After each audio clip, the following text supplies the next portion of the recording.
Bonjour à toutes et à tous, heureux de vous retrouver pour une nouvelle émission de 100% Quintet. Ce mercredi 17 août, on va prendre la direction de l'hippodrome d'Anguin pour la dernière des estivales sur l'hippodrome d'Anguin-Soisy. C'est le prix du Pont d'Alma qui servira de support au pari à la carte. Ils sont 14 au départ qui en découleront sur les 2100 mètres de la piste, une épreuve de vitesse.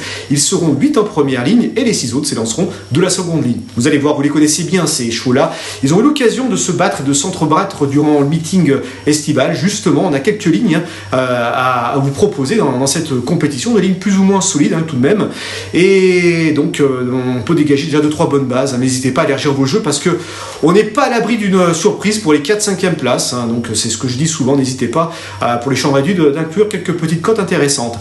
Sachez que cette réunion est relativement importante car c'est la dernière des estivales, comme je le disais, et en point d'orgue se déroulera le prix Jean-Luc Lagardère qui n'a pu servir de support au pari à la carte faute de partants suffisants. Ils seront 11, mais tout de même j'ai envie de dire que la qualité sera au rendez-vous avec les Gallius, le deuxième du prix d'Amérique, Diable de Vauvert, vainqueur du prix de Paris, et également vainqueur du Harper's Hanover, un groupe 1 disputé en Suède le week-end de l'Elite Lop. Il y a également Col Mise Brise, l'Élite Beaufour, du beau monde. Donc l'épreuve, j'ai envie de dire l'épreuve, mais également la réunion est relativement intéressante. On vous invite bien sûr à la suivre de près, de nous suivre sur nos réseaux.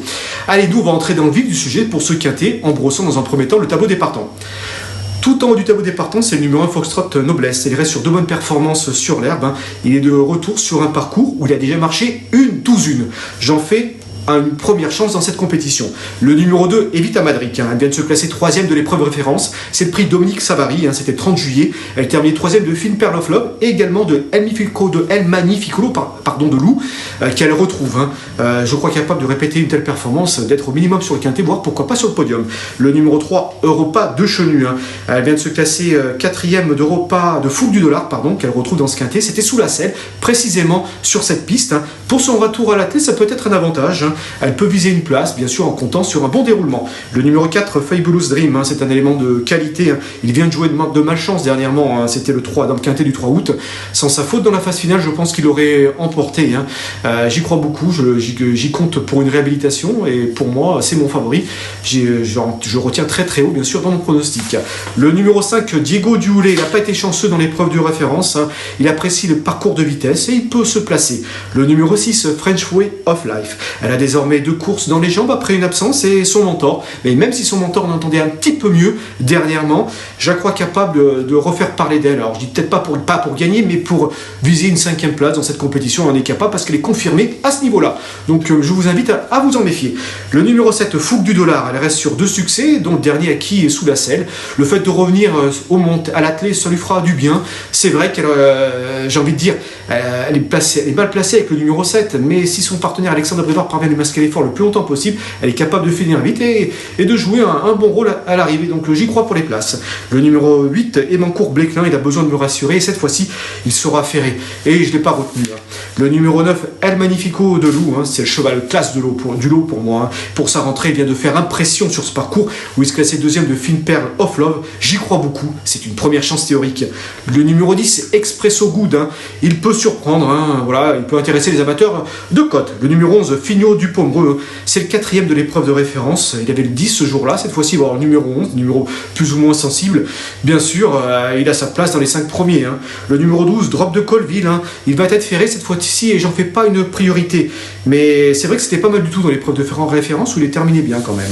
Le numéro 13, Fille du Chêne, elle a terminé 6e de l'épreuve référence, mais tout de même, elle n'a pas été chanceuse sur là, qu'elle a été obligée d'évoluer le nez au vent, Elle peut se racher parce qu'elle apprécie les parcours de vitesse. Le numéro 14, Disco de Cagne, il est barré, il n'a pas de marge. Et voilà, j'ai préféré d'autres concurrents qui offrent plus de garanties. Allez, c'est parti, on va passer maintenant au papier.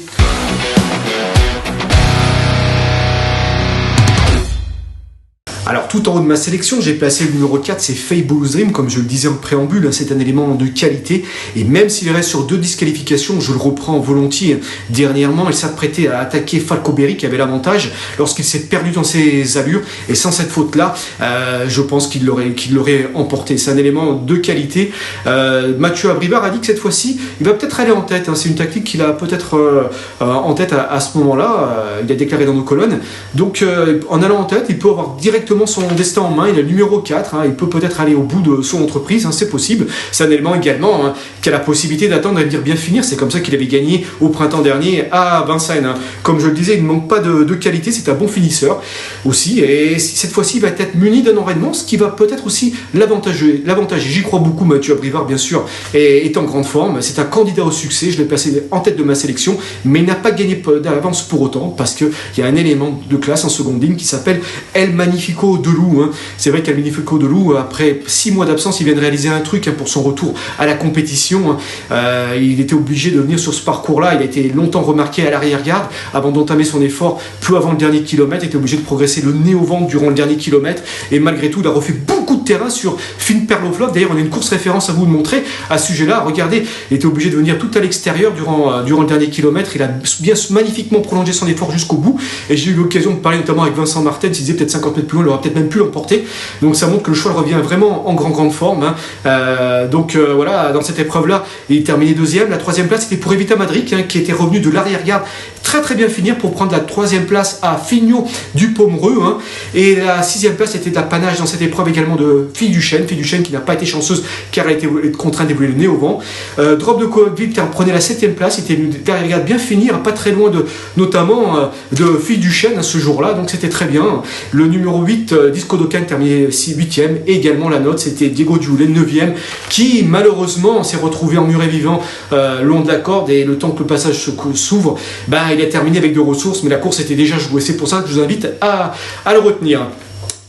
Donc pour en revenir à Magnifique Tour, Lou est terminé très bien ce jour-là.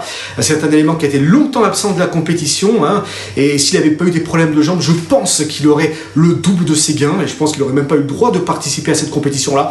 Cette fois-ci, c'est vrai que je l'ai placé en deuxième position par rapport à Effet Blues Ring, parce qu'il va être sûrement contraint d'évoluer le nez au vent pour se rapprocher de la seconde ligne, mais il en est capable. S'il venait à remporter cette épreuve, j'en serais pas du tout étonné. À vous de faire votre choix, vous pouvez également le placer en tête. Moi, c'était un choix cornélien de placer Effet Blues Ring ou El Magnifico de Lou. C'est la position en première ligne de Magnifico de Lou qui m'a incité à le mettre en tête, et tout simplement également parce que Mathieu Abrivard a dit qu'il pouvait prendre son destin en main et prendre des commandes de l'épreuve.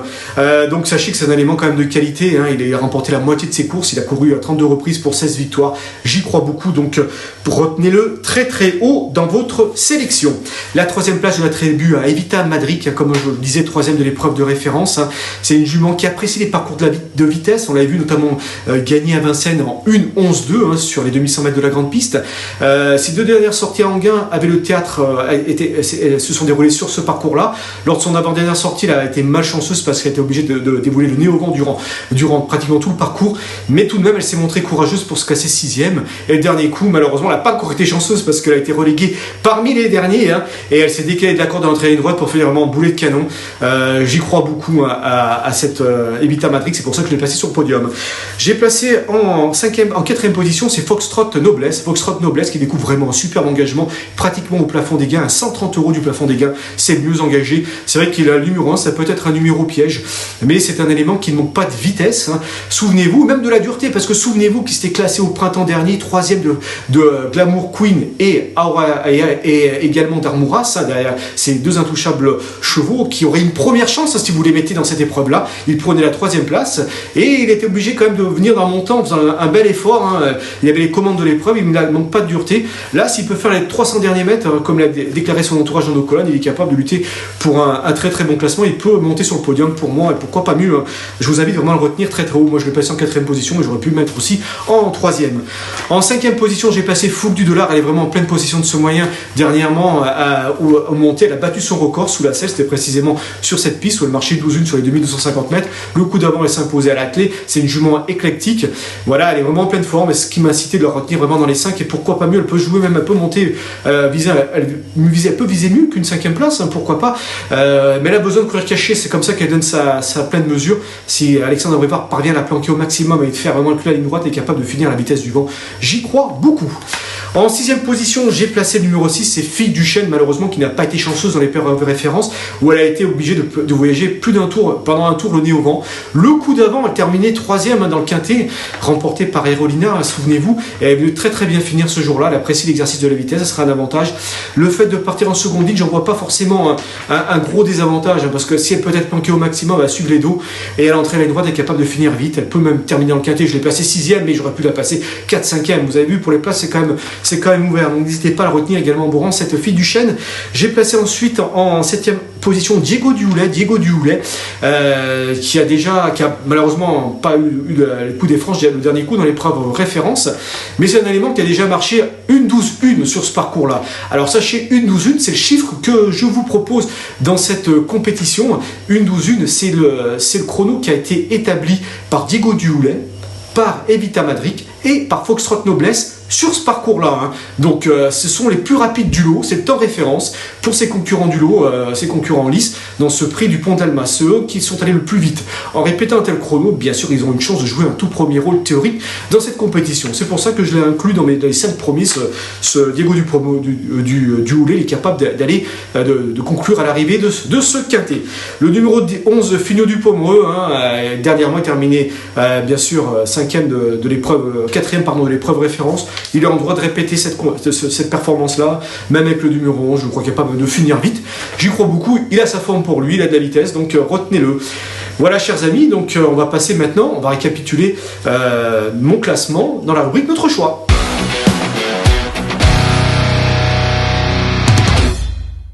Allez, tout au long de ma sélection, j'ai passé le numéro 4, c'est Fabulous Dream, suivi du 9, El Magnifico de Lou, suivi du 3, Evita Madric, suivi du 1, Foxtrot Noblesse, et suivi du 7, Fougue du Dollar. Voilà, en conseil de jeu, on reste bien sûr à Enghien. Je vous invite à retenir, c'est dans la 4e épreuve, c'est le 401. Il s'agit de Hobbs, c'est vrai qu'il reste sur 2 disqualifications. Il a besoin peut-être un petit peu de rassurer, mais c'est un élément qui a la pointure pour finir parmi les 3 premiers de cette épreuve-là. C'est un cheval dur à l'effort. Moi, j'y crois. Donc, n'hésitez pas à retenir sur le podium Hobbs. Eh bien, écoutez, chers amis, laissez-moi vous remercier pour votre fidélité à 100% quintet. Et j'aurai grand plaisir pour vous retrouver très prochainement pour un nouveau numéro. À très bientôt, merci.